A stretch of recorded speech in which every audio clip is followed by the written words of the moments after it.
Пока еще компромиссного варианта найдено не было. Мы с американскими коллегами договорились, что не будем озвучивать суть состоявшихся переговоров. По итогам общения Москва и Вашингтон стали от друг друга не дальше, это точно. Так в изложении Юрия Ушакова выглядит российско-американский переговорный пейзаж по Украине после очередного визита Стива Уиткофа в Кремль. Каждый из этих трех тезисов не обязательно противоречит другому, но каждый из них при этом несет в себе совершенно определенный политический сигнал. Какой из этих сигналов является первостепенным и какие второстепенными, это пока тайна переговорной команды. Это пока тайна переговорной комнаты, которую Юрий Ушаков торжественно обещал не раскрывать. Но для того, чтобы понять общий контекст, в котором прошло общение Путина с Уиткофом и зятем Трампа, не обязательно пытаться проникнуть сквозь стены или заниматься гаданиями на переговорной гуще.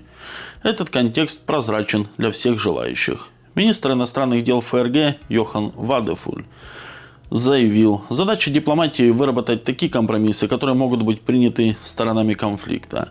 В конечном итоге это всегда сопряжено с болезненными уступками. На мой взгляд, Украина это понимает. Бывший министр иностранных дел Украины Дмитрий Кулеба заявил, отказ признать реальность будет тянуть нас назад. Впереди у Украины тактическое поражение, но стратегическая победа. В моменте будет неприятно, заявил он. Но если мы посмотрим на то, с чего началось это вторжение, а именно с желания уничтожить нас как государство, уничтожить нас как нацию, заявил Кулеба. Государственный секретарь США Марко Рубио, то, из-за чего они воюют, буквально прямо сейчас, это пространство в примерно 30 на 50 километров и 20% территории Донецкого региона, которая остается под контролем Украины. Некоторые считают, что наша политика должна заключаться в бесконечном финансировании Украины, сколько бы ни длилась война. Это нереалистично, это не соответствует реальности. Этого не произойдет. Мы уже давно об этом говорим. Вы не сможете выдержать такой масштаб и такой размах, заявил он. Готовность выдержать такой масштаб и такой размах есть сейчас, похоже, только у России. Владимир Путин в ходе своего общения с журналистами незадолго до начала встречи с эмиссарами США заявил: «Мы не собираемся воевать с Европой, я уже об этом 100 раз сказал, но если Европа вдруг захочет с нами воевать и начнет, мы готовы прямо сейчас. С Украиной мы действуем хирургическим способом, аккуратненько». Понятно всем? Это не война в прямом современном смысле этого слова. Если Европа вдруг захочет начать с нами войну и начнет ее, то может очень быстро произойти ситуация, при которой нам не с кем будет договариваться. Уверен, что многие захотят поспорить с тезисом Владимира Владимировича Путина о том, что нынешний конфликт на Украине – это не война в прямом современном смысле слова. Но в данном случае это всего лишь деталь, элемент большой картины. А суть этой картины состоит в том, что Кремль действует сейчас исходя из уверенности в своем абсолютном военном превосходстве. И эта уверенность разделяется все большим количеством ключевых игроков и наблюдателей на Западе и в самой Украине. То, что мы наблюдаем сейчас, например, в виде процитированных выше заявлений Вадефуля и Кулебы, это начало процесса программирования сознания украинских граждан. Их подталкивают не к признанию реальности, а к радикальной переоценке реальности, к такому видению мира, при котором удовлетворение требований России сейчас будет означать кисельные реки с молочными берегами. На Украине будущего. Описывая преимущества нынешнего американского курса, Марко Рубио заявил: теоретически, при правильном подходе через 10 лет ВВП Украины мог бы превысить российский. Вряд ли эта теория стоит сильно больше, чем ее идеологическая предшественница, теория о том, что Украина при западной подпитке настолько сильна, что способна нанести России стратегическое поражение. Но это подталкивание Киева в правильном направлении и с точки зрения США, и с точки зрения России.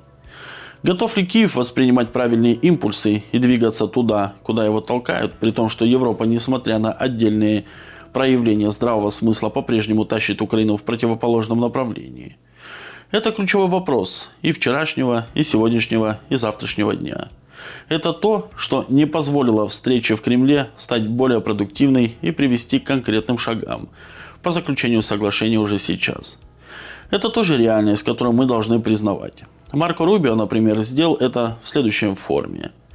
Вы также должны учитывать позицию Украины. Они вели себя очень храбро, сражаясь. Но мы считаем, что сейчас для обеих сторон идеальное время прекратить войну. И если есть способ преодолеть пропасть между двумя сторонами, то мы единственные в мире, кто может это сделать. Это то, что мы пытаемся сделать. В конечном счете это будет зависеть от них. Если они решат, что не хотят прекращать войну, то война будет продолжаться. Если они решат, что не хотят прекращать войну, то война будет продолжаться. С этим тезисом государственного секретаря США в Москве точно согласны. Рискну сказать больше. В Москве его горячо приветствуют. В Кремле сейчас исходит из того расчета, чем дольше Зеленский, или возьмем шире весь украинский политический класс, будет упорствовать и упрямиться, тем в более неблагоприятных условиях в будущем Киеву придется смиряться с неизбежным. И это будущее в Москве готовы ждать. Ждать не пассивно, а активно, приближая своими действиями желаемый результат, но не пытаясь лихорадочно торопиться. И торопить события, выбивать их из естественного ритма. Для того, чтобы упасть на землю, плод должен созреть. Если плод не падает на землю, он еще не созрел. Значит, надо ждать, не забывая при этом потряхивать это самое дерево. Перед прилетом Уиткофа и Кушнера в Москву мы писали о том, что сделка близка как никогда. Пока этого как никогда оказалось недостаточно. Конфликт на Украине продолжает идти своим чередом. Дипломатические усилия по его урегулированию тоже. С точки зрения Кремля, клиент еще не готов. Однако, согласно той политической философии, которой сейчас придерживаются в российской столице, терпение – это не только мать учения. Терпение – это еще и родительница грядущего достижения стратегических целей. Вот такие вот, друзья, новости. Еще одна небольшая новость, уже более приземленная, из Украины. На Украине заканчивается лом. Металлурги требуют не кормить друзей России. Украинские металлурги продвигают полный запрет экспорта лома. Они мотивируют это тем, что он поступает в дружеские России, Турцию и Индию, которые являются конкурентами Украины. И использование украинского лома позволяет компаниям из этих стран делать свою металлургическую продукцию еще более конкурентной, в то время как самим украинским производителям катастрофически не хватает лома, и себестоимость продукции растет. Проблема экспорта лома с Украины уже давно приобрела характер угрозы экономической безопасности нашей страны. Кроме того, этот фактор, угрожающий работе предприятий горно-металлургического комплекса, поскольку ухудшает дефицит лома внутри Украины. Металлурги еще в начале текущего года обращались к правительству с просьбой тем или иным способом ограничить отток стратегического сырья за пределы страны, сказал компанию JMK Центр президент ОП Укрметаллургпром Александр Калинков. По его словам, по итогам 2024 года украинский экспорт металлолома показал 60% рост.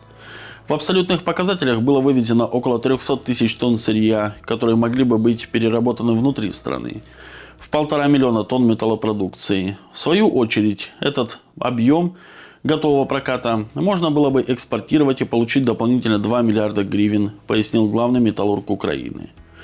В 2025 году ситуация только ухудшилась, заметил Александр Калинков, так как за 9 месяцев уже экспорт лома превысил те, что были за весь 2024 год, 312 тысяч тонн. Прирост составил 54%.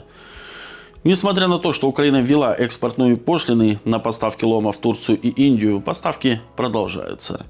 Уже давно не секрет, что украинский металлолом доставляет на западную границу, а затем в европейские порты, в частности Гданьск, Клайпеду или Варну. Оттуда сырье направляется главным образом в Турцию и Индию, то есть в те страны, которые прямо либо косвенно закупают энергоносители у России, сказал президент открытого предприятия Укрметаллургпром. Он отметил, что Украина и Евросоюз своими руками кормят своих конкурентов в металлургической отрасли.